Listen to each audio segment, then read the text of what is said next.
अस्सलाम वालेकुम। क्या हाल है आप लोगों का? आई होप के ठीक ठाक होंगे। अल्लाह के फजल करम से खैर खैरियत से होंगे। आज मैं बनाने वाली हूँ बहुत ही मज़ेदार करेले की रेसिपी। करेले का कोरमा बनाने वाली हूँ जो कि बहुत ही ज़्यादा मज़ेदार है। आज से पहले आपने भरे हुए करेले पकाए होंगे या फिर करेले काट कर प्याज के साथ, लेकिन आज मैं करेले का कोरमा बनाने वाली हूँ। सबसे पहले करेले को किसी ब्रश की हेल्प से ऊपर से अच्छी तरह से वॉश कर लेंगे ताकि कोई डस्ट वगैरह ना रहे। अब इसको गोल गोल टुकड़ों में मैंने काट लिया है। बहुत ज़्यादा बारीक इसको नहीं काटना। ये बहुत ही नरम करेले थे तो इसके बीज हमने नहीं निकाले। तो आपके करेले अगर सहत हों तो निकाल सकते हैं। अब हल्दी और नमक लगा के हाफ़ टी स्पून हमने इसको रख देना है 1 घंटे के लिए। तो 1 घंटे के बाद फिर इसको पकाने का काम करते हैं स्टार्ट। चलिए फिर स्टार्ट करते हैं अल्लाह का नाम लेके। सबसे पहले 1 कप जो है हमने कढ़ाई में कुकिंग ऑयल डाल दिया, क्योंकि करेले फ्राई करने हैं तो 1 कप ऑयल हमें चाहिए। अब ये कटे हुए करेले जो कि हमने नमक और हल्दी लगा के रखे थे वो इसमें शामिल कर देंगे और इन करेलों को कर लेंगे हम फ्राई इतना करना है कि बस थोड़ा सा इनका कलर चेंज हो। 5 से 6 मिनट में ये करेले जो हैं अच्छे से फ्राई हो जाएंगे। बहुत ज़्यादा डार्क कलर इनका नहीं करेंगे। बस अब इन करेलों को हम कुकिंग ऑयल से निकाल लेंगे। जितना कलर इसका चाहिए था उतना हमने ब्राउन कर लिया है, इससे ज़्यादा नहीं करेंगे। अब उसी कुकिंग ऑयल में 3 मीडियम साइज़ के प्याज मैंने काट के डाल दिए हैं। तो इन प्याज को करेंगे हम सोते। बस इतनी देर पकाएंगे कि 3 से 4 मिनट इनका प्याज का कलर जो है हल्का सा लाइट पिंक हो जाए। तब इसमें हमने ऐड कर लेना है अदरक और लहसुन का पेस्ट। तो प्याज हमारे सोते हो चुके हैं। तो यहाँ पर पेस्ट डालने के बाद 1 टेबलस्पून अदरक लहसुन का पेस्ट मैंने शामिल किया है। तो मज़ीद 2 से 3 मिनट लाजमी बुनाई करेंगे जब भी अदरक और लहसुन का पेस्ट डालेंगे, क्योंकि लहसुन का कच्चापन फील होता है अगर इसकी बुनाई अच्छी तरह से ना की जाए। तो इतनी मेहनत करके अगर हम कोई सब्ज़ी या कुछ भी पका रहे हैं तो फिर थोड़ा से 2-3 मिनट और लगा लें तो कोई फ़र्क नहीं पड़ जाता। अब 3 टमाटर और 6 से 7 हरी मिर्चें मैंने काट के इसमें डाल दी हैं।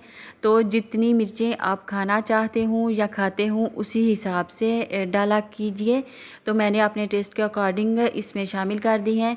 अब यहाँ पर हाफ़ टी स्पून नमक, हाफ़ टी स्पून हल्दी, 1 टीस्पून लाल मिर्च पाउडर और 1 टीस्पून यहाँ पे ज़ीरा पाउडर और थोड़ी सी अजवाइन मैंने ऐड कर दी है। अजवाइन जो है इसके टेस्ट को 4 चांद लगाने वाली है। अगर पहले आपने कभी करेले में अजवाइन शामिल नहीं की तो फिर मेरे कहने पे एक दफ़ा लाजमी ट्राई करिएगा।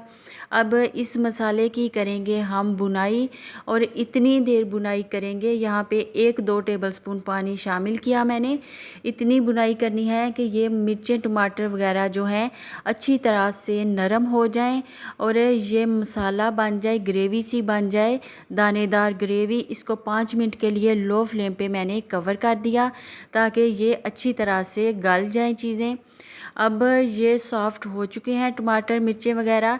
अब स्पैचुलर्स की हेल्प से इसे मैश करने की कोशिश करूँगी जब तक कि ये हमारा दानेदार मसाला ना बन जाए। तो माशाल्लाह जी ज़बरदस्त सा मसाला जो है बन चुका है, ऑयल सरफेस पे आ चुका है। अब इसमें शामिल करेंगे हम करेले डालने का टाइम आ चुका है। करेले जो कि हमने पहले से फ्राई किए हुए हैं।